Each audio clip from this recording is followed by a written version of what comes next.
আমি তখন খানসা হিফজখানায় পড়ি, বয়স 15 থেকে 16। আমাদের এলাকায় এক মাঝবয়সী মহিলা ছিলেন, আফ্রিকান মহিলা। একদিন দোয়া কবুলের তালিম চলছিল। তখন সেই মহিলা কান্না করতে করতে বলেন, আমার মেয়ে অনেক জেদি। সে এমন কিছুর আবদার করছিল যা আমরা সবাই বুঝতাম না, যে বিষয়টি অসম্ভব।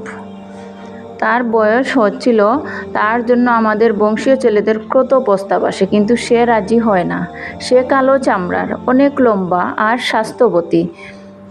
আমাদের গোত্রে এমন মেয়ে মানে অনেক সুন্দরী, কিন্তু এই আরবে তো কালো স্বাস্থ্যবতী মেয়েরা সুন্দরী না। আরবরা সাদা চামড়ার পাতলা ফিনফিনা মেয়ে পছন্দ করে। তো আমার মেয়ের ইচ্ছে সে আরবের সুন্দর ফর্সা চামড়ার একজন ছেলের বউ হবে। আমরা তাকে অনেক বকা দিতাম, বুঝতাম যে এমন আশা করলে জীবনেও বিয়ে হবে না। মেয়ে বলতো, আমার বিয়ে তোমরা দিবা নাকি আমার আল্লাহ দিবেন। কদিন পর আমার বড় ছেলে এক আরবের পক্ষ থেকে প্রস্তাব আনলো। আমরা সবাই খুশি হলাম অনেক, কিন্তু আমার মেয়ে না করে দিল। কারণ সেই আরব লোকটা বৃদ্ধ ছিল আর তার আগের 3 জন বউ ছিল। আমার মেয়ের খুব রাগ হলো আর আমাদেরকে সাফ জানিয়ে দিল, সে দিনদার আরব নীল চোখওয়ালা সুন্দর যুবক চায় আল্লাহর কাছে। তার জন্য যেন আমরা কেউ পেরেশান না হই, আল্লাহই এনে দিবেন তার সেই স্বপ্নের রাজপুত্র। আমরা বুঝেছিলাম ওর আর বিয়েই হবে না। একে তো ওর কালো চামড়া চেয়ে বসছে সুন্দর সাদা চামড়ার আরব।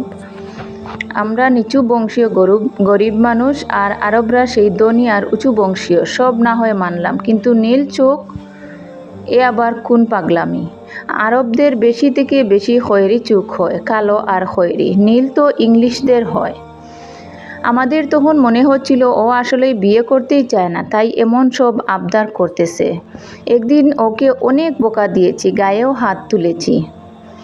আমার মেয়ে কান্না করতে করতে বলেছে 1 সপ্তাহের ভিতরে সে এই বাড়ি ছেড়ে চলে যাবে তার নীল চোখ আরব জামাইয়ের সাথে। আমরা খুব রাগ করলাম, মেয়ে পাগল হয়ে গেছে, মেয়ে বেয়াদব হয়ে গেছে, এসব বলে ওকে বকা দিচ্ছিলাম। সেই 1 সপ্তাহ আমার মেয়ে অনেক কান্না করছে জায়নামাজ বিছিয়ে। সারাক্ষণ সারা রাত সে কান্না করে তার রবের নিকট দোয়া করেছে। ঠিক 7 দিনের তার জন্য এক নীল চোখওয়ালা সুদর্শন আরব যুবকের পক্ষ থেকে বিয়ের প্রস্তাব এসেছে। আমরা সবাই তো এত বেশি খুশি হয়েছিলাম, ভাষায় প্রকাশ করার মতো না। আল্লাহ যদি মানুষকে সিজদা করা জায়েজ থাকতো, শিরিক না হতো, সেদিন আমরা সবাই তাকে, সেই আল্লাহওয়ালা মেয়েকে সজদা করতাম। আমি অবাক হয়েছি আমার মেয়ের ইয়াকিন দেখে, ওর তাওয়াক্কুল দেখে, আর ওর দুয়ার ক্ষমতা দেখে। আমি বিয়ের দিন আমার মেয়েকে বলেছিলাম কি বলে সে আল্লাহর কাছে দোয়া করত।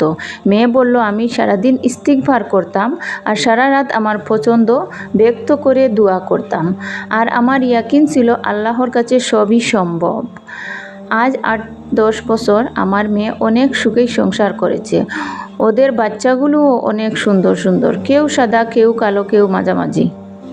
কিন্তু মজার বিষয়, ওদের সবার চোখের রং নীল। আমরা সবাই একটা গুড়ের মাঝে চলে গিয়েছিলাম ভদ্র মহিলার এই কাহিনী শুনে।